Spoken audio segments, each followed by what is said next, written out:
Please join me and give a massive property filter virtual welcome to Miss Eve and Mr. Zac Ratcliffe. Thank you. What a Over great to you intro. guys. Thank you Yeah, I very love much, mate. I that. appreciate it. And good to hear that your little ones feel much better. So good to hear that, mate. Thanks so much. Pleasure. All right, we'll get these slides Okay. up and running. So I won't introduce us for too long, guys. Gillian just did the hard work for us. So quickly, Zac, obviously, this is Eve. Hopefully not everyone gets that mixed up. So what we're going to talk about is debunking service accommodation, like Gillian said. And I think service accommodation has changed massively over the last couple of years. After COVID, the game was at its top. It's now come down to a little bit of a slower period, but it can still work. And a lot of people are saying service accommodation is dead. It's not the case. I think people said that HMOs died once upon a time, but now everyone's doing HMOs again. So we're just going to do this correct. And that's what we're going to go detail today. And we're going to break into sections going through operations, type of properties, things to worry about. And then we'll kind of kick off some questions at the end there as well.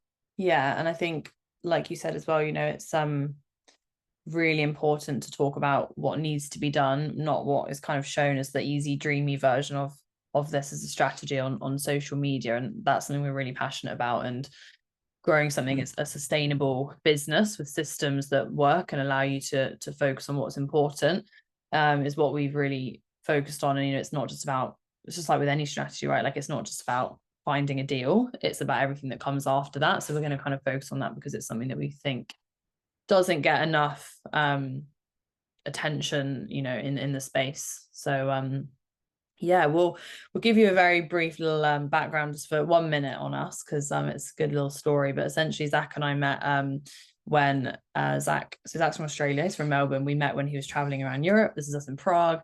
So we're pretty young now, but we were really, really young then. I was 19 when we met. So come a long way since then. But yeah, we essentially both worked at a startup company called Macroactive. Yeah, Macroactive. So it was basically a fitness platform that helped fitness influencers, trainers, athletes scale their business online. So I did that as head of business for 5 odd years, and Eve was she set up the operations and also the customer service, which was a big transferable skills coming into this. So it was really good, that business. We weren't shareholders. We basically became like the 2 and 3 IC, kind of got our taste for business because I would say my first good friend, but also first mentor, he sold that for about £2 million and still kept equity in another company, which he wants to sell for a couple of million again. So we were sitting there like, oh, this business thing's quite good. So I don't know if anyone's boxing fans, but like these are the type of people I was dealing with on like a day-to-day basis. That's Tommy Fury. He's a good boxer, okay boxer, depends how you think of him, but his brother's definitely very good. Yeah, so just a little bit of background on like what got us to where we are now. I mean, Gabe, you did a really good intro anyway, but why we can kind of share this stuff with you today. So we started off with a few rent to rents. We wanted to build something as a sustainable business, and I use that word sustainable a lot because it is the most important part, isn't it, when you're scaling. But we wanted to kind of have the practice runs without any clients on the other side to obviously mess up and disappoint. So we took on a few rent to rents. We took on 3 in the space of about 6 weeks, which, knowing nothing, was a little bit crazy, but it was really good learning. And like this one, I always put the picture of me in the van because it's just so funny. Like I got a van to furnish this tiny 2-bed flat, never done that again since, right? So it's just like it shows the learning along the way and how things evolve. But this one here is in Barry and it actually still performs really well today.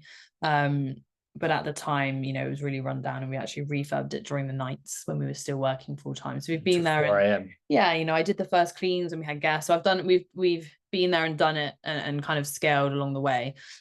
So obviously learned a lot of lessons. So yeah, we started with a few rent to rents, and then we decided that to scale something, we would be doing management contracts. So essentially what we do now is we manage properties on behalf of landlords, developers, investors as serviced accommodation, right? So we're not renting the properties, we're managing it so that the clients get the results along with us. So that's where Stay Right was born. And like you said, again, we're managing about 70 odd units, so lots of different types of properties. And then we'll skip past that bit for today, but we are refurbing. We've just finished refurbing a house, which has been good learning. And surprising how much you learn when you're managing properties about what goes into these things, right? So that's been really cool. But yeah, this is a more recent update. Yes, this is one of our penthouses. So we've got 2 in this building, and then we've got another few other higher end ones scattered around. So this is Swansea. This is the Meridian Tower. So we acquired a company called Just Stay Wales, which we now own, which is like our luxury brand now. So these are some photos from properties that we manage right now, which is, we're going to talk a little bit more about this and why those higher end properties are really where the revenue is in 2025 of service accommodation, because we're seeing incredible results from these properties, but other bigger properties that we have that will blow your mind when we go through the revenue. We'll just go through this. So what we like to normally do when we do this talk is talking about what people think about service accommodation. So I'll give you guys like 10 seconds in your mind just to think about the stereotypes that you think about when you think of service accommodation. One example is people think about parties and this type of thing. So if you just wait 10 seconds just to ponder on what you guys think, and then we'll kind of go through this, because I feel like it's a good reality check to think of the negative stigmas that people associate to, first of all. And then we'll carry on. I can see someone's put parties, yeah. Gillian. I reckon Gillian's the one that's doing the partying. Yeah. So definitely stressful and risky is the first one that comes to mind. Another one is parties and trouble guests. That's definitely something that always people think about. The other one, again, is increased wear and tear. So the property's getting worn down. Alongside that, you have a weekend and one night stays that are occurring. So a lot of turnover, high churn. Alongside that, you're just getting tourist guests. So people just coming for a weekend, maybe to party, those weekend guests. And then also there is the expensive setup costs as well. So it costs a lot of money to get in, which can be right, but if you're doing a cheaper end property, you can actually save quite a lot of money. But what service accommodation should actually feel like, and a lot of people unfortunately don't experience service accommodation like this, is that it should be very systemized. So it should feel like the process is going in there. Yes, it's a bit chaotic, but it should feel systemized like a business, okay? Alongside that, security. It's your asset. You take care of it. You don't take a tenant into a property without a deposit. So that's the same thing with this. Security, protection, that's the number one priority, okay?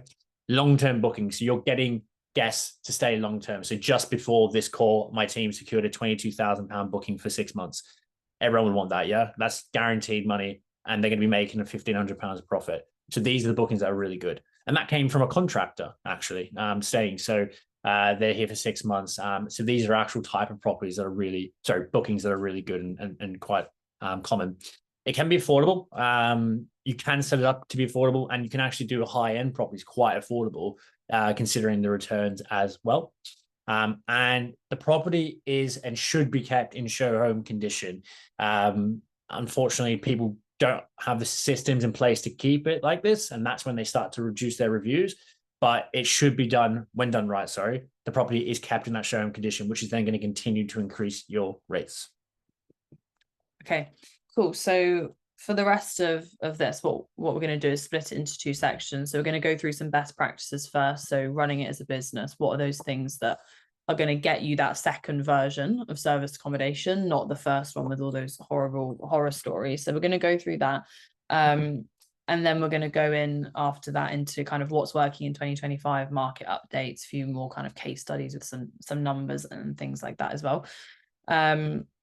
So let's get into kind of the kind of systems and the ops. So the first big one is marketing. So how you're going to market your property is then going to have a massive impact on what you get at the other end, who's staying there, and what kind of drama or not drama are you going to have in your property, based on the kind of people you can get in there, and how are you going to get those long bookings, like those contractor bookings for 6 months. Like, what do you need to do with your property to secure those kinds of bookings and get that second version of service accommodation? So we'll start off with the basics. So the setup of the property is really, really important, and it's something that it's kind of quite easy to get wrong, but also easy to get right when you've got the kind of shopping list essentially and what you need to be prioritizing in the property. So these photos here show a before and after of a pretty basic but nice property in Cardiff. So we took this on as what was labeled a failed Airbnb. So they hadn't had a single booking in like 3 months. And that would have been down to a lot of factors. But as soon as we saw it in this state on the left here, which is these pink kind of photos, we knew why it had failed, because it wasn't set up and marketed in a way that was going to appeal to people. And it had these horrible, like, hospital style, you know, metal bed frames with mattresses like super thin. So it was very clear why I wasn't going to do well. We then, with a client, spent about £4,000 refurnishing, and now it's a really successful property. So a couple of key things to think about with that is just, you know, making it accessible to everyone. It doesn't need to be super fancy always. It doesn't need to be you know, the interior design side of it is great, but that can be kept quite simple as long as it's accessible and it stands out for the right reasons, not the wrong reasons when it comes to the design element. I always say, you know, if you're not sure on this stuff and you're going to do it yourself, Pinterest is going to be your best friend. But there are a lot of staging companies nowadays that really do specialize in setting up service accommodations. And if you can find someone that really does know what they're doing in that field, you can get really good results from going down that route if you're not up to doing it yourself. Obviously, you know, we do it for clients as well, right? That is something we do. A big thing to prioritize with all the marketing is going to be the beds that you have in place. And this is important for getting those long bookings, like the contractor bookings. So zip and link beds, you may have heard of these. This is basically like a hotel bed, really. And it's a bed that you can literally zip together as a big king bed, or you can separate it and have 2 single beds. Massively important for maximizing the kind of guests you can get into your property. You've got 2 double bedrooms that suddenly you can have 4 contractors stay in.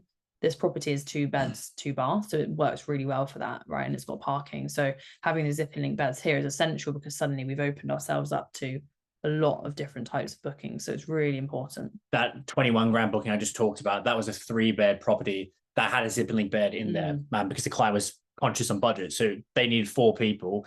So if we didn't have that zip and link bed, that booking would have been missed. So it's like, we always say to clients, you spend that extra 3 or 4 or 5 or 600 pounds at the start to then get there. I mean, this is that 1 bed alone has made that client 6 grand. Yeah. So it's that upfront to get the return. That's what you just try to balance with clients when you set up the property.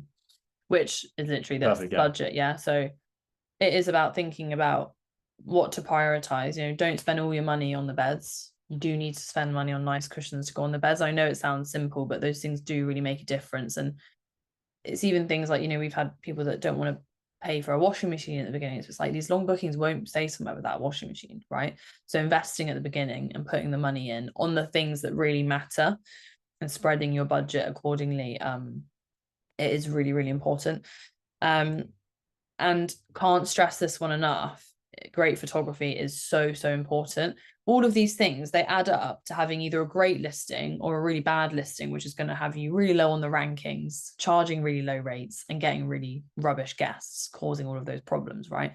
Great photography is going to put you in a really strong position with your listings so that you are attracting the right people and you can charge the rates in line with that. Now, not to offend anyone, but this part is really important. We've had a lot of people who say, oh, I like taking photos, I'll do them for you. And, you know, we use one photographer who specializes in photography for properties in particular, and that is key. So don't fall for that kind of general photographer thing. You need to go for a property photographer, not just someone with a camera who's happy to give you a hand. It's massively important. Like I said before, your photos are going to really put you in a strong position on your listings. So this is what a photo, I mean, this is a very basic property, right? This property appeals to the contractor market in particular. That's how crap it can look, right?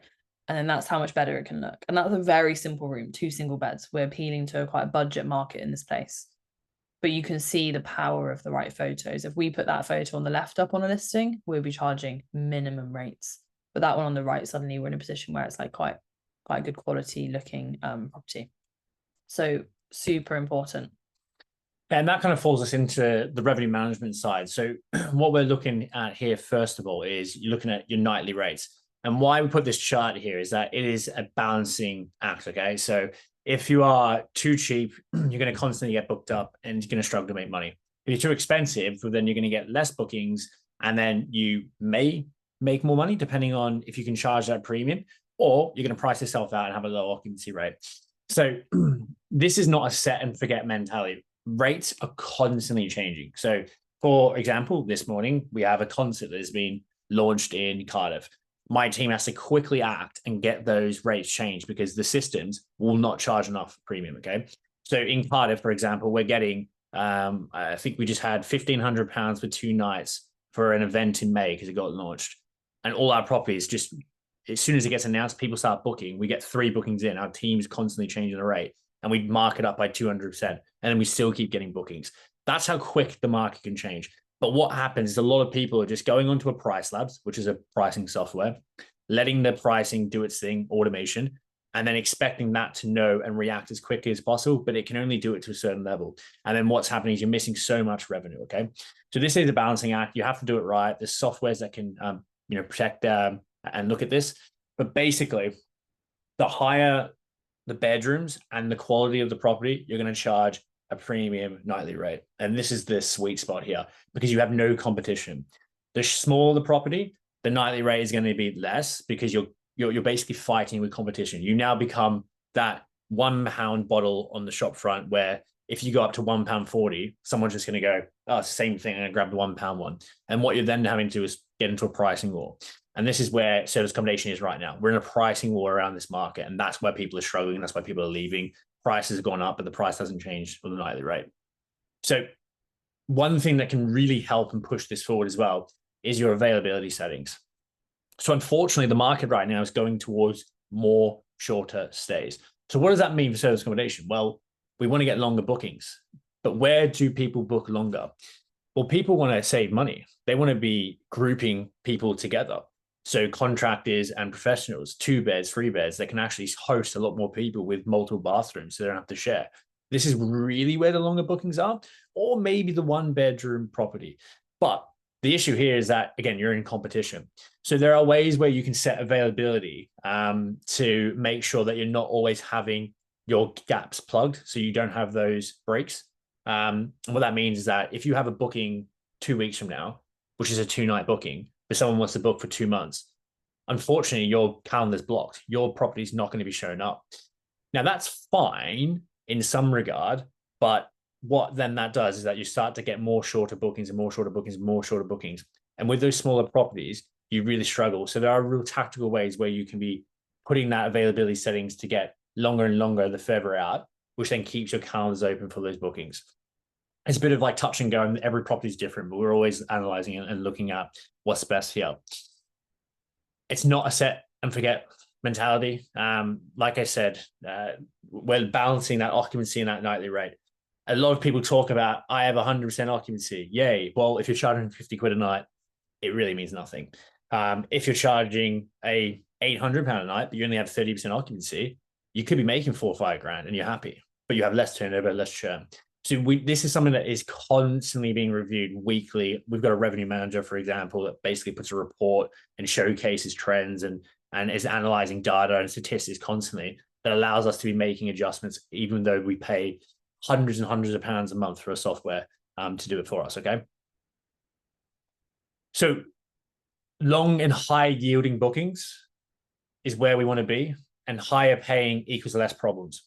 So premium properties draw premium clients, meaning they will take care of that property. So you have less maintenance and less churn and everything in here, okay? And these are great examples of a few longer bookings that we had over summer. And this is what we talked about where, these are during the peak times of the year. You can really be more tactical with your calendar, not just getting those 2-night stays and leave a longer nightly availability and get these bookings in, because you don't have to pay for cleaning or you don't have to pay for constant maintenance. That's that one person in there. And these are highly lucrative at 100 a night, because normally what you do is you put a discount for stays over 28 days. So it's actually like 120 a night. And some of these properties have like a £700, £400, £600 mortgage. So the amount of money that they're making is in the thousands from these bookings, which is incredible. Okay, cool. So last sort of big big topic before we move on to trends and regs updates and things like that is sorry, security and control. So again, so important when it comes to getting the right version of service accommodation and avoiding the problems.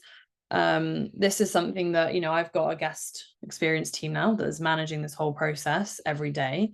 And it's something that is very worth investing in, whether that's the software you use, having someone in your team that's going to be basically your gatekeeper or your bodyguard for your property, right? Like, we're obviously looking after hundreds of guests all the time, but that's not our top priority. Our top priority is always the property and the client. So no matter how important the guest experience is, putting the security and the control of the property first is top priority. So this is kind of why we have these following things in place. So we use something called Guest Flow. This is a software that we use. We highly recommend it. If you want to ask any questions about this at the end, please do, because it has really changed our business. So it's essentially like a guest management CRM software built specifically for guest management for service accommodation. So what this allows us to do is be very automated, very systemized when it comes to deposits and ID checks and all these things I'm about to cover. So this is just an example of what a guest will actually see when they're checking in with us. So this is their guest app. Through here, they can pay their deposits and submit forms and ask questions and view all of the information on their reservation. So this is what we do to systemize everything I'm about to tell you. So like I said, if you want to chat about that, it's really changed our business. It's allowed us to run a much leaner team because it automates so much stuff that we actually can have a smaller guest comms team as a result, which is obviously great for us as a business. So first one is deposits. So now I was going to say one thing to start with. The only exception to what I'm about to say is Airbnb. We don't charge deposits through Airbnb because Airbnb has a very good air cover, they call it, policy, which basically you just claim through Airbnb instead. But for all other guests, wherever they book through, including, you know, directly with us as well, we require a damage deposit. We have two options. They can pay a waiver, they can pay in full, but the key principle is we have a no deposit, no entry rule. And that, you know, I say to my team, it's like someone can be outside midnight crying on the phone, begging you to let them in because they don't have the deposit money. The answer will always be no. And from experience, and, you know, the very early days before we had clients and we hadn't implemented this yet, I can just guarantee, I can 100% bet on the correlation between a guest that won't pay a deposit and a guest that's going to cause issues. Like, those two things go hand in hand without a doubt. So having a system in place for deposits is super important. We will just reject a booking. Like, if they're looking to stay in, or if they book with us and then they refuse to pay the deposit, they have to cancel their booking, right? So this is all to do with using this as a process to highlight any dodgy people that aren't willing to pay it, right? And be able to reject them. And then once someone is in there, this then allows us to really cover ourselves for any just accidental stuff as well, right? So let's say they do just break like a lamp, for example, right? It just means all those small things that add up to making the property in show home condition at all times, we can actually stay on top of those things. It's not down to our clients, our landlords, to pay for all of those things and all that wear and tear. As much as possible, we can charge that to guests, you know, fairly, and it really does make it a lot more affordable to look after the property. So the next one is guest verification. So we require details and ID, and also that guests sign our own terms and conditions when they book with us. Again, this is for everywhere, no matter where they book, including Airbnb. So this allows us to take our guests through what we call our red flag verification process. But essentially, what we're looking for is any reasons why we might want to reject this guest. And again, we have the right to do that. Really good examples are things like, you know, if they live within a 1 hour radius, we're going to be investigating why they're booking with us, why they need a property so close to their own address, how old they are, does their, you know, name match the booking, all that kind of stuff. So really important filter. And we do reject bookings. It happens, you know, not super regularly, but it does happen quite consistently where, you know, my team will flag, oh, they live 20 minutes away, right? Like, why are they booking? And they're 4 guys and they're 28. It's going to be rejected because it's suspicious. So and we do that in advance as well, so that yeah, we don't lose not that day of booking as arrival. well. So as soon as that comes in, we're reviewing that so that if we do reject it, that property is not missing that booking. Yeah. Where a lot of people go, oh, the day of arrival, and then well, this is a red flag, cancel, and then they lose that weekend booking, and then they lose money. It's like, oh, we have to be able to do both. Yeah, so we're asking for this as soon as they book. So it could be a month in advance, chasing them for it, sending all that automated stuff through guest flow, and yeah, it means we are pretty organized actually now with all this stuff. It's really cool using guest flow. And then the last thing is having your own terms and conditions. So it's very easy to rely on the platforms, and a lot of people ask me like, oh, like why are you doing reservations through booking.com? Like, it's so dodgy, like you don't know who's staying, like it's so stressful. And lots of people only list on Airbnb as a result of that. And they're right, Airbnb is the most secure platform, but this is why you've got to have your own stuff in place so that you can maximize on revenue across all the other platforms. Because for us, booking.com, and for pretty much everyone, booking.com will be the majority of your booking. So you don't want to miss out. You just need to have the right systems to use the platform securely and safely. So doing your own deposits, having your own ID checks, and having your own booking terms and conditions, which then is basically going to allow you to reject guests accordingly, right? Without any issues. So again, like, what does that lead to? That means that we're going to have security of our property, and really important one, like happy neighbors. Like, I can't stress that one enough. Like, once you get a neighbor that's against it, like you are a bit screwed, because they're going to make your life hell basically, right? And cause difficulty. So you always want to have those good relationships locally, and making sure that the property is not the source of any drama, things like parties, obviously, stuff like that. And like I said before, it allows you to maintain the property because you're getting the right guests in, and once they're in, you've got this deposit to cover any costs as and when necessary. So that's just some of the things we do. There's obviously a lot more that goes into it, but if I was to say, like, anyone doing it now, like, I'll be like, if you don't have that, that's your top priority. You need to get that stuff in place. So going into what works in 2025, I touched on it slightly, but we're going to go into a little bit more detail here. So properties that work in 2025. So we have larger properties. This is what I would say we tick off as the ones that are less likely to come into risk of failure. And why? It's because it is lower occupancy, but the higher the rate, that you have no competition. So great example is that when you have like a 4-bed property with 2 living rooms and one becomes a games room and you can sleep up to 12 people, how many properties out there have that in your area? Well, I know for a fact in Cardiff, there is about, that aren't stag party places, probably about like 3, like Eve said. And then in other places that you may be the only property that has that. What that does is that when someone is going in to look at your property on Airbnb, booking.com, or direct with us, or even searching it, they're putting filters in place. You're basically the only property. Now, if we flip that onto a 1 or 2 bed property, there may be hundreds, okay? Doesn't mean that it doesn't work. It just means that you're in more competition. So we need to be really, really, we can stand out easy. And that's a consistent income. These properties do really well, maybe not in January, but they do really well in other places. And then you have the smaller properties that you're going to get higher occupancy, but lower rates. Now, what that means is that you're basically looking to get that 75, 80% occupancy all the time. And that's fine. Again, that can work. But in certain areas in the UK, that may not work. And what you need to be doing is you need to be standing out, because again, you're in competition with potentially hundreds and hundreds of properties. Okay.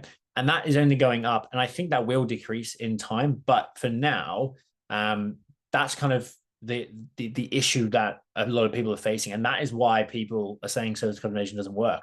Because what they're not doing is looking at the larger properties. And the reason is, what's a bigger barrier to entry? Because you have to probably spend more on a deposit, maybe spend more on the refurb, definitely have to spend more on the furniture. But if then the return is double, the risk level is less, and then after a couple of years, you're kind of turning over £100,000 or £90,000 in that property, and the commercial uplift is there as well, and then someone can look at that and buy that as a successful Airbnb. Well, yeah, you have to put a little bit more money in first, but you're going to get a higher reward compared to going to that smaller property. So it's really interesting to look at, and not a lot of people are talking about this, and a lot of people unfortunately don't talk to experts like ourselves before, and they just go buy a 2-bed, they get it set up, and then they're like, yeah, let's go. There's 100 2-beds like it within a mile radius, and they do exactly the same thing, and then they don't put sleeping link beds in there, and then what they're happening is like they're only getting that lower rate, unfortunately. So this is definitely the preferred market going to those larger properties, and we'll come on to an example in a second. So this is a property in Cardiff.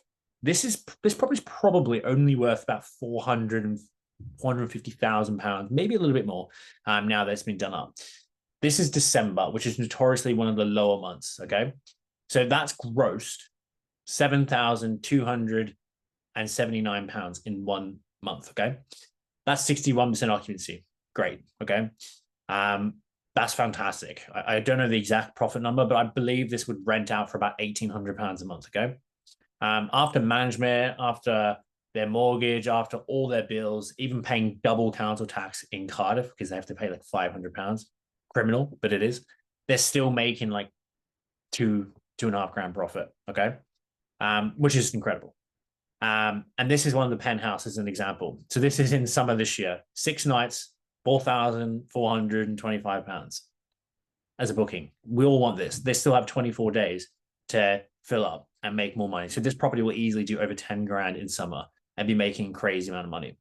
Now go against on a smaller property, you may get a 6-night booking for £700-800, maybe even less these days, depending on the area. But in this time of the year, it's less.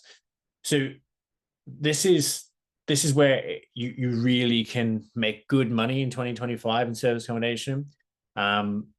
And all it takes is just putting a little bit more money into the deal, but you're going to get a higher ROI at the back end. So this is some photos of that. So this booking here is that kind of booking. This is a property. It's an example of that in Cardiff. So this is a large property. 4-bed, and it's kind of a large Victorian house, right? And we did do a very, very light bit of refurb on it before it went live, which was basically painting some walls. And putting some new flooring down, I think, in one of the bathrooms, a new shower screen. I think that was the extent of it, right? This budget was tight for the size of the property, so it's kind of done quite minimal, like what's in there. You could obviously add so much more. You could have much bigger artwork on the walls, you could have much bigger lamps, you could have a lot more going on. But this property is getting those kinds of bookings that we just shared before, because of how it's set up. But like Zac just said, the size and the features. So it's got a pool table, being one of the biggest ones, and you can just see it's a big space. It's not the most luxurious thing you've ever seen, but it's it's nice. It's really, really nice. It's it is up there, it is competitive, and it does stand out.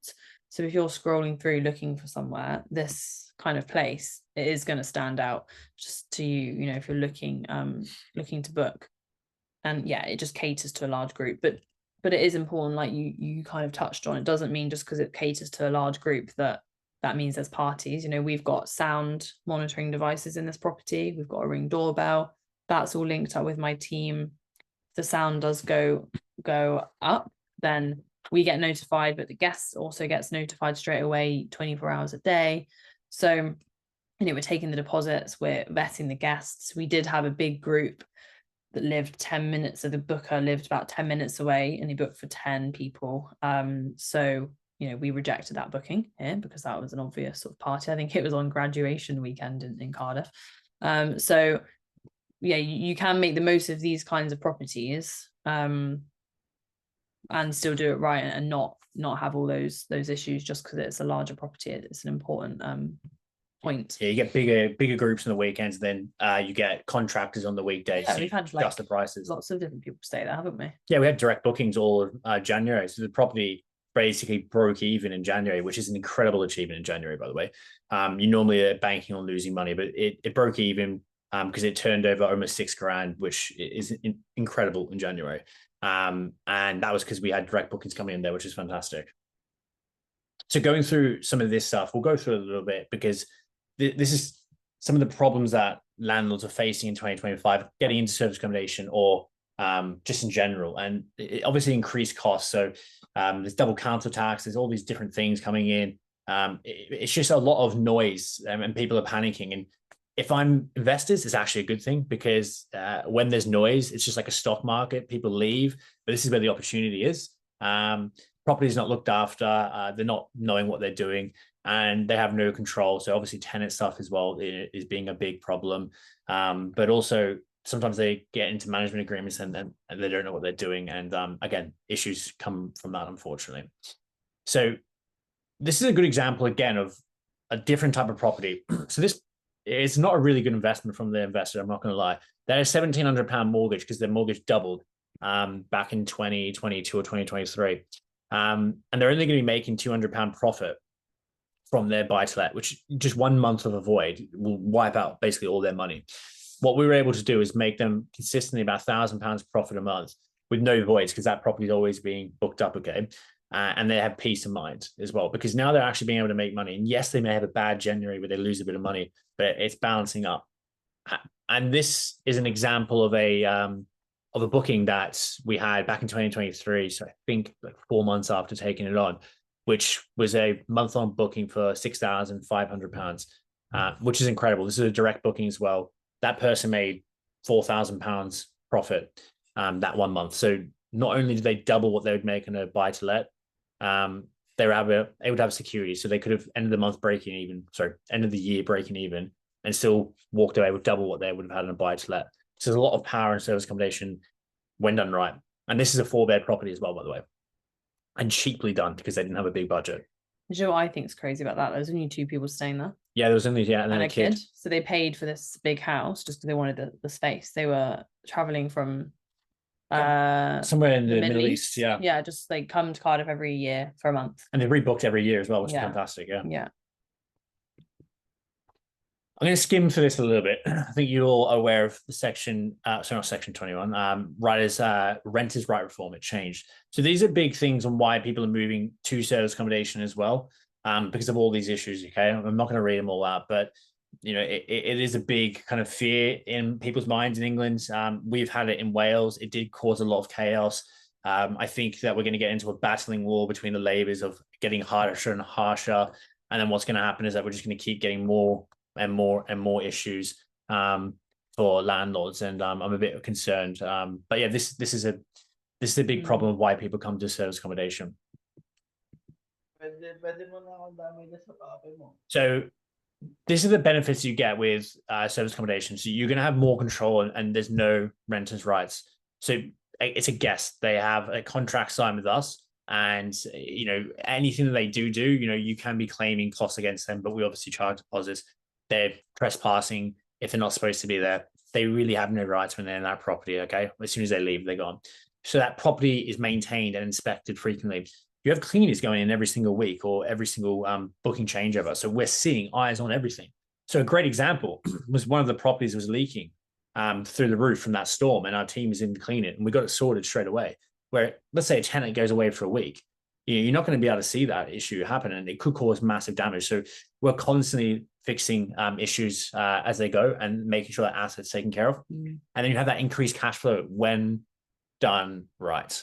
Yeah. That's the most important thing here. The thing I always say about the maintenance is like, how many of us in our own homes walk around with a paintbrush touching up the paint every couple of weeks, right? Like it is next level. So it's it adds up over time, all those little things to make a difference. Yeah, it does. And these are just some things to keep in mind, some new regulations. Okay, so tax benefits for second homes, it changes, but you still have until April 1st to claim these. Okay, so that is super important. So you're able to get these capital allowance stuff that can really save you money in the future. But there's still a few more months, which is great. The other thing is cancel tax premiums on second homes. This is coming into effect in England as well. The good thing in England is that you have a shorter window to then go into business rates, which will completely remove your council tax. In Wales, it's like 282 days. It's crazy. And that's been in effect for about a year. So in England, some counties are starting to do the double council tax. It's not a problem. It just means the rates go up in line with it. So new planning classes for service accommodation. It's not here yet. It's probably going to be more towards the end of 2026. Again, it's starting to come in in Wales, but there's no real direction on it. And then there's a new registry for minimum expectations of service accommodation. These are all great. I'm so happy about this because there's a lot of cowboys in the industry. And another cool thing, but another thing that's happened recently is a big rent company called Sunder, which does like luxury hard hotels, just lost a case against HMRC about a tax kind of benefit called TOMS that you can do when you do rent to rent. Now they lost that, meaning that this now may implicate every single person who does rent to rent, and it means that they have to pay VAT on the gross booking value. And this will mean that every single person doing rent to rent that's VAT registered will have to start paying tens of thousands of pounds before they pay the landlord's bills. So this is going to make people start handing in notices on their rent to rent, and it's going to really reduce the stock, which is great. It means the demand, the supply goes down, the demand stays the same, which means the nightly rates go up. So this is a good thing for service accommodation, not good for rent to renters. If you do have someone in rent to rent in your property, it's worth having a conversation with them, because in 6 months' time, they may not know this, and then your rent stops. So it's an interesting one. And Scotland's a really good one to look at as an example of what happens when all these new crazy regs, all the new planning and the regs come in. Like Zac said, it's making it a more competitive market space, and that will mean that people that can do it properly will win from that. So I think in Scotland, I mean, this is rough stats that I'm just remembering off the top of my head, but in Scotland, when all of those new regs came in, it was something like 40% of people left the market. Yeah, something crazy. And then it, the nightly rates went up massively after that, right? So everyone that's still there, and like people we've spoken to doing it in Scotland, they are benefiting from that. It's just about, like we've said 100 times now, doing it the right way to get those benefits. So just before we finish, I'm just gonna really, really quickly fly through basically my checklist for running service accommodation properly. So if you are doing it, take a picture of this section.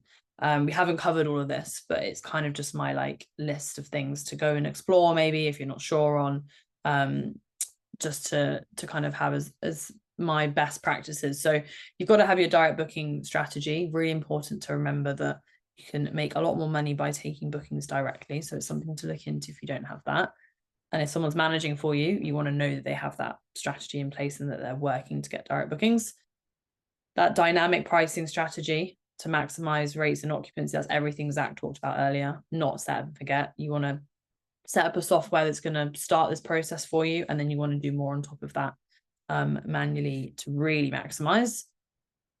If you can, and if you're in a place to, really do look at like, okay, if there's one person you're going to hire in your business for service accommodation, it's your guest support person that's going to answer all the phone calls. It's a bit like tenants, right? Like you don't want to answer at 10 p.m. But more importantly, they're going to be that kind of gatekeeper for your properties, doing things like checking forms and deposits. They're going to take that stuff a lot more seriously than you will when you're rushing and doing it, on the side. So if you do want to invest, that's the way to kind of prioritize. Make sure you've got really good cleaning teams. Don't rely on one. Even if you've got one property, have a backup cleaning team. You don't want to be left in the lurch with cleaning. Same thing with maintenance, kind of same thing as if you're managing a property for, normal tenants. You want to have that team ready to react. What I would say is guests expect a lot more than tenants, and they move a lot faster than tenants, right? Like they will expect things fixed there and then. So it's really important that you've got that kind of maintenance power team. Guest security and vetting, like I've said, massively important. Professional linen, and don't just think about Airbnb. There's a lot of places to list and maximize revenue for service accommodation. Use the word Airbnb because that's the word people know, but service accommodation is a lot more than Airbnb.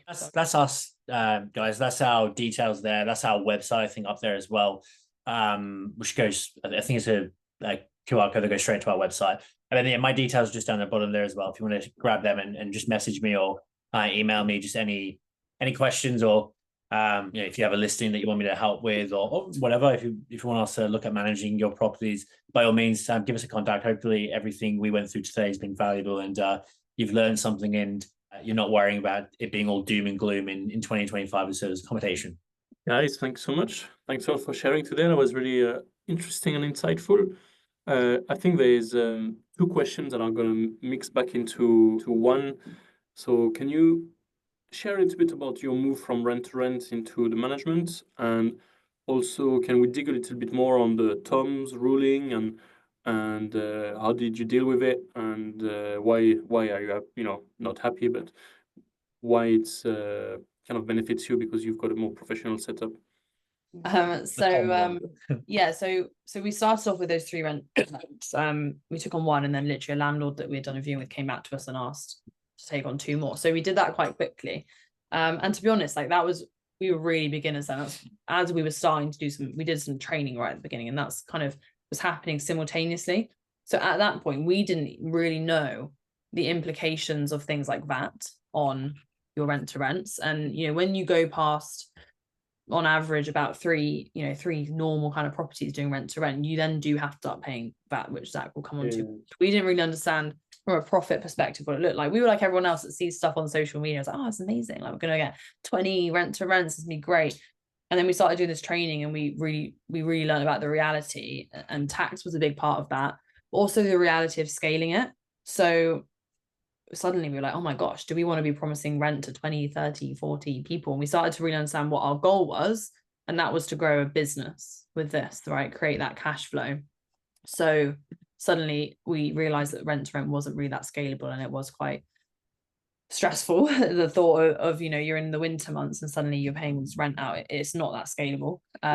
So we took on our first management client about a month after launching those rent to rents. And then we just literally only focused on that since. Really, we've got like 1 other rent to rent we've taken, I think. And do you find as an offer to landlord, are people more receptive to the management or the rent to rent?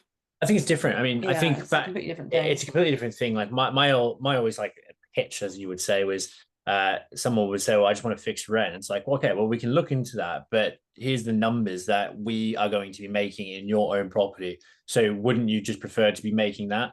And most of the time, like, yeah, that makes sense. And as then long as it's enough extra that's worth fuss. And we wouldn't do it unless we thought that property was going to work. And that's something probably that we learned the harder way, where not all properties will work, and that's just sort of thing. Some properties that we think would work don't work, and now we kind of know why that's the case, and we look into it. So I think that the transition from rent to that management was that, this is my personal opinion, and I know Gillian, you agree as well.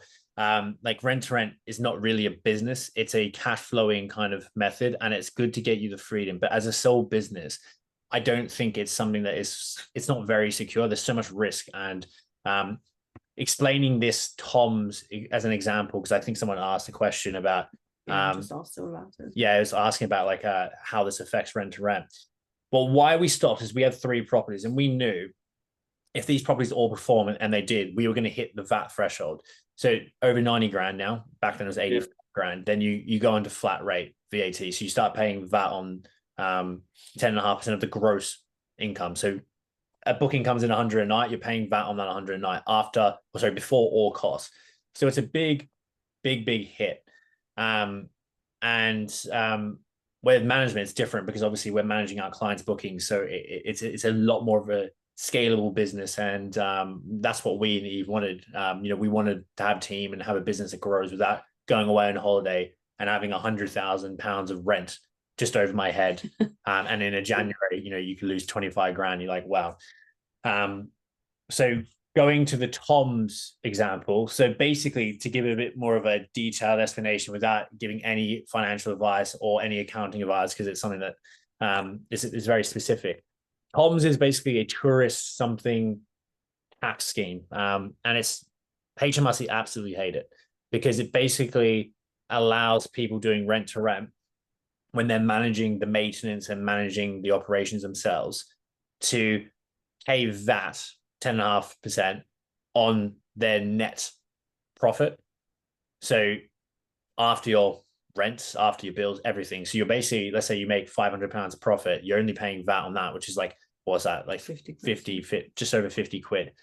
But now with this being removed, if it does, which they've appealed it, if they lose that appeal, basically it's a sign, a red tape saying HMRC does not believe in Tom's, and every single person doing Tom's, their account's going to be like, you're going to have to get VAT registered.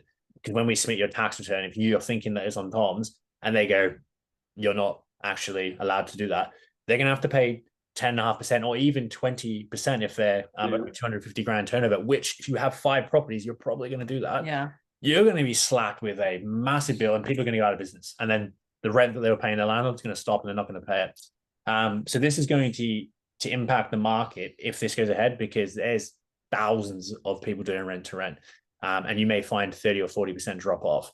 Yeah, and it's more than most people profit margin, right? You know, like people sell you the rent to rent SA dream, but I see more people giving back units than, you know, like scaling and growing, right? Because of that, and the profit margins are not that great. Not anymore. I think it's changed a lot. Like rent to rent used to be this like easy strategy, and like, oh, if you go to a landlord and say you're going to pay them rent for 3 years, you know, then they're going to bite your hand off to take that opportunity from you. But it's so different now. And, you know, like we look at Cardiff, for example, at the moment, a landlord can get top rent very easily. You know, they'll list something and get that rent, get those inquiries so easy. So it's suddenly it's not a selling point anymore. Like they don't really care about your pitch to them about looking after their property and all this stuff. Like they know they can make top dollar anyway. So yeah, it's definitely a changing space. And, you know, I still just think that all people talk about is getting the deal. There's so much on the other end, and people think they can just get this property and make money, but there's so much more to it, and that's where they get a bit stuck. I learned the other day operations. I learned the other day as well that the mortgage brokers, or not mortgage brokers, the actual banks don't enjoy the commercial agreement. Like some actually can recall your mortgage if they find out you didn't rent to rent if you haven't got a degree with the bank, because it's a commercial lease. And that's changing again, and they're going to clamp down on that. And when the register, this is the important thing, when the register comes out, and that's going to be probably the end of 2026, maybe even the end of 2025, if you have a rent to rent agreement and then the register goes out, which will go out to the public, and the bank finds it and they go, and they're like, maybe they need some money. They have no mercy. They will recall your property. Like they can do what they want. They own that property. And I don't think that would be the case, but that is a chance. That is a possibility. So not to give doom and gloom, but it's just something to keep in mind because it is quite popular. Cool. Someone had a question around, are you managing properties in Burton-on-Trent? Yeah, I mean, we now have the capacity to manage across the UK besides Scotland. Scotland's a bit like Wales, where you have to understand the regs. England's very easy for us. So yeah, we can do that. England and Wales, yeah. We're launching something in Bournemouth at the moment, launching something in Glastonbury at the moment. So looking at London. You've got the remote systems, it doesn't really matter at that point. That's pretty cool, yeah. I think they asked about the management fee. It really will depend. We have multiple different options. So it starts from 10% plus VAT, and then it will go up depending on what we need. So we have clients that do everything, and we're doing some of the back end stuff and the nitty gritty, and then we have people that like want to basically. Cool. So it's you kind of pick and build your what you want. Yeah, it's really good offering, to be fair. Yeah. Genevieve is asking regarding larger properties. You know, you like the analogy about larger properties, bigger voids, bigger profit, less competition. How many rooms would you consider it a larger property? Three and above. Four really is where it makes a big difference, because 3 beds, you know, you've got a lot of terraced and like semi-detached 3 beds, not quite so unusual. But when you get into the 4 and 5 bed space, and you know, you've got a second lounge which you can make into a games room, that's where you're becoming more competitive. But you know, you might be a 3 bed with 2 lounges, and again, you've got a competitive advantage because you've got a room for a pool table. I would say parking as well is very important for those bigger properties. So ratio of bathrooms. So it's not just bedrooms. You've got to look at all those things. Like, how many bathrooms have we got for that many guests? 4 bedrooms, 1 bathroom, but you make it luxury. It's good, but you're like, it's not really luxury if you have 8 people on the same toilet. It's a bit naff. AJ asked the question about rent rate and Tom's. AJ, do you want to give us a thumbs up if we answered your question? Yeah, awesome, thank you. Adam shared his beautiful seaside property YouTube, which I've seen before. I'm not even opening the link. I know what this is. So cottage.com is managing this for you at 18%. You get 60% occupancy. Profitable in January.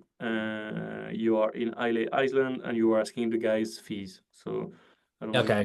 Yeah, so you're operating with cottage.com. Yeah, cottage.com is an interesting one. I mean, they've got tens of thousands of properties, so it's good that you're profitable in January. It's going to depend on, I mean, again, we have clients that are profitable in January, but the majority of people, they're just not, and that's just a normal expectation. Yeah. The fees, again, it's going to depend, because cottage.com, you can be quite manual. So if you're doing a bit of the work currently right now, it would be like 10% plus VAT, depending on what you're doing and what we need to do. But again, we can have a chat after. That's fine. Okay, Jamie's asking with regard to zip and link beds, do you recommend advertising them as king size double or Correct question. on the portals, or you Yeah. look at them as singles that can be linked? Yeah, it's a good question. So it depends on the platform in terms of how you can list it. So there's a few things to do. So the first thing you can do is you can, when you get your professional photography, you can have it taken both ways so that you can show both options. So booking.com, for example, it's very hard to, there's no option. It's a bit silly, really. There's no option to list it as like an option. So you can't choose zip and link bed. It can be this or that. So then you get into this like dangerous territory of saying it's this and that. And then we had that once right in the early days where we said it was a king and two singles, and we had double the amount of guests book and rock up thinking there was all these beds that weren't there. So you do have to go careful. The best thing to do is get it right in the photos. Choose what your standard bed setup is, what's the most common thing, and you can kind of gauge that over time as well. So like in all of our properties, we've got our standard bed setup, and if someone doesn't ask for it to be different, it's set up the same way. So there might be like 2 kings and 2 singles, for example. And then use your listing descriptions to just go through it in more detail. So that's on all platforms. So just explaining the bed, we have a flexible bed setup where it can be this or this. This is our standard. If you want something different, let us know. So that's kind of the best way to get around it, really. And just trial it. If you're finding the volume isn't as what you predicted, flip it and try. Yeah. Try to do it all singles. You also might find that you're always getting contractors, so you want to try to do it another way. You know, it's just play with it. It's not always just one thing. You know, just always go back and tweak things. Even changing the title can make a big difference sometimes. Yeah, it's really helpful actually. Thanks so much for that. Welcome. Question around buy-to-let mortgages, suitability to do SA, and basically what do you need to notify the lenders and things like that. Yeah, I mean, you probably want to speak to a mortgage broker, but there are specific mortgages now. There are buy-to-let SA mortgages for that, but yeah, definitely speak to your mortgage broker on that. Yeah, I do have the one property I swapped to SA, 8-bed, and it's a SA product. Yeah, exactly. Yeah, a lot of people don't do it, and eventually it will catch up. Yeah, with the register, as you said, it's just stuff changes with that for sure. And I think so. This happened in France, right, where they kind of had a big. They just went for the people in Paris, so there's a question about London just after, and some people, they didn't really know that people were doing rent-to-rent on their property, and they were hit like by massive like 50K bills, for operating for the last 2 years or whatever, like some few things, right? So I would say we don't really know, just to need to mitigate all the risks. So it's like planning and all these things. You want to see what you're supposed to do and mitigate your risk. Exactly. Cool. And then the question was around London. How do you go around the 90 days rule in London? Do you know? Yeah. So be careful what I say here.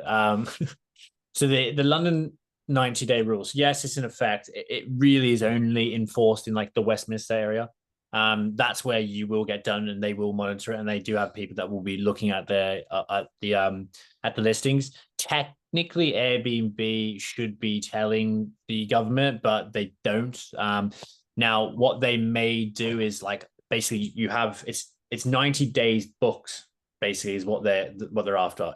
But I don't know people that actually have this enforced. And what they do is when they get professional photos taken, they get like 50 taken, and they get like batches of photos. And then what they do is they just recreate another listing, and then they have another 90 days. So from we've heard a few. Yeah, so it's just the Westminster area. If you're in that Westminster area, I probably would just try to avoid it. But if you're outside that, no issue.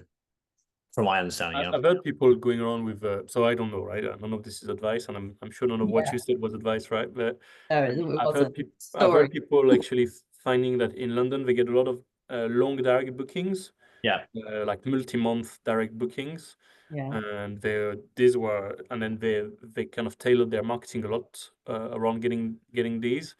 And so they kept their Airbnb activity, if you like, below the 90 days, but they were full, exactly. 90% of the year with lots of direct bookings. It's big in a place like London because you'll have, so much demand, people traveling, that kind of thing. Yeah, you can also get people that book along with you on Airbnb, and you just like prompt them to cancel and book directly with you. You got to be super careful doing that. Something that I don't advise doing, but then that does it does take those days away and back, and then you book direct. But yeah, most people I know, people have had like 200 days booked up on there, and it just continues, and nothing happens.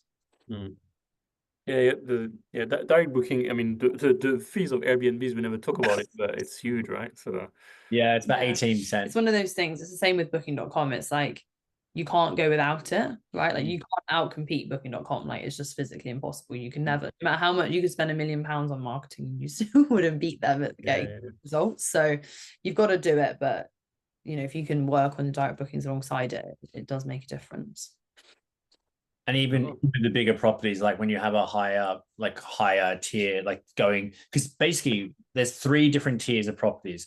You have your budget, you have your or economy, you then have your mid tier, and then you have your luxury. The luxury is the top 5% of properties. So that penthouse that we have, that's the top 5% of properties in the country. So that's when you can charge whatever you want, really, within reason. The mid tier is like where you have like an EV charger, a hot tub, really good design, everything. Pool table. Yeah, pool table, that type of stuff where you get a yield. And then everything else fits into the other market. So if you're not doing everything in here, basically you're basically just in this pool of people, and rates are kind of competitive. And this is where you edge up and you can charge more, which is important. Yeah, cool. Do you want to put your details up again, and we'll wrap up? Just invite people to take a screenshot and make sure they contact you if they have any questions. Do you guys have any sort of closing sentiment for today? I think we pool table or table tennis.